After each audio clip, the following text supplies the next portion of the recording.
How do you keep talent engaged at that new hire level? You know what I'm talking about, the vigor new talent exhibits, but then it kind of fizzles out over time.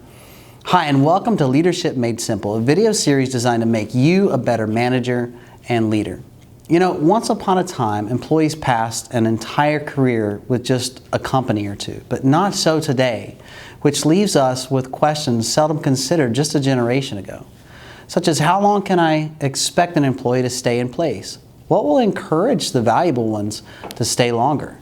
How can we anticipate when someone will need a change to remain fresh and enthusiastic about working for us? Talent development is an investment, and we want a reasonable hope of return. You know, as with wise and financial investing, even though we don't have complete control over the outcome, there are strategies we can use to increase the odds in our favor.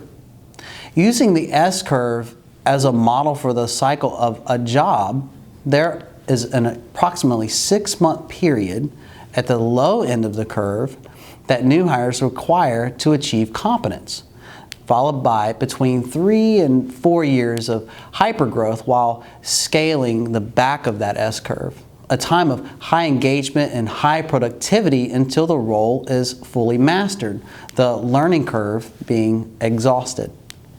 You know, at that point, boredom can result. Engagement suffers and accomplishment diminishes, sometimes drastically. You see, the brain likes to learn and produces feel-good chemicals when it does. Let it stagnate, and it no longer stimulates our sense of well-being. Personal job satisfaction declines, and often the boss's satisfaction with an employee's performance drops along with it. So it's better to anticipate the need for change before this plateau is reached. Numerous surveys demonstrate that the more disengaged an employee is feeling, the more likely they are to launch a new job search.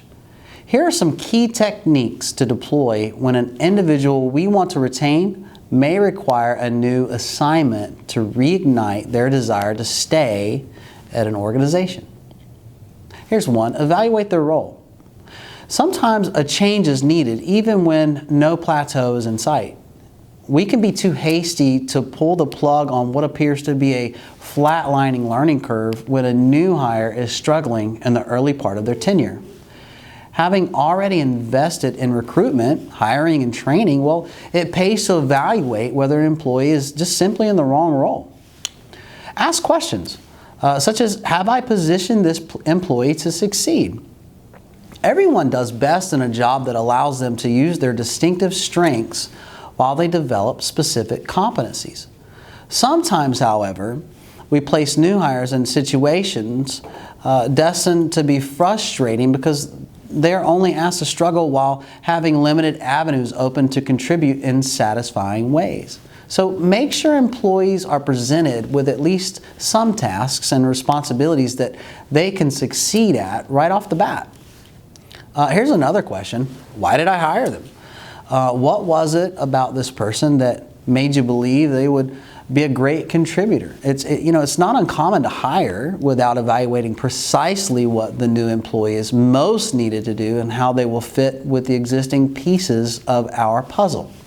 You know, as in sports, sometimes we take the most promising player available and then have to adjust that assignment to fit their skill set. Another question is, are they on a unique learning curve? Many times I've seen an employee in direct competition with another member of the team. You know, trying to take on a position that is already occupied by an entrenched player is an exercise in frustration, and the new hire will almost always lose out, and they know that. Here's a few quick tips. Extend the life cycle of a learning curve. Hiring the most qualified applicant often means a quicker plateau, right? Strategize hiring for the high potential rather than the maximum qualifications. Continue to stimulate learning through stretch assignments. Keep the work environment fresh through periodic changes in team positions and projects, and reward achievement with new opportunities. Train to train, not to retain. Don't wait until an employee is halfway out the door to offer a chance to do something new. Make ongoing training your modus operandi, and make sure valued employees know that there are roles available in the future that they are preparing to assume today. Recognize that change is always on the horizon and prepare proactively. Remember the 4-year use-by date. If employees aren't challenged in a new way by this time, they're more likely to leave. Monitor enthusiasm levels. Does the employee feel that they have more to learn in their role, or is their perception that they are exhausting their potential? Know what they would like to do next. Ask early before performance begins to slide. If there is not another place for a talented employee to move in-house, be the kind of boss who will help them broker an advantageous move for them. None of us can have too many friends. If you want to drill deeper into human capital management, Joyce Thompson has a great book titled Achieving a Triple Win: Human Capital Management of the Employee Life Cycle. You'll find a quick link in the video description below. Hey, if you found this video helpful, please hit the subscribe button for a weekly notification for new videos published. Thanks.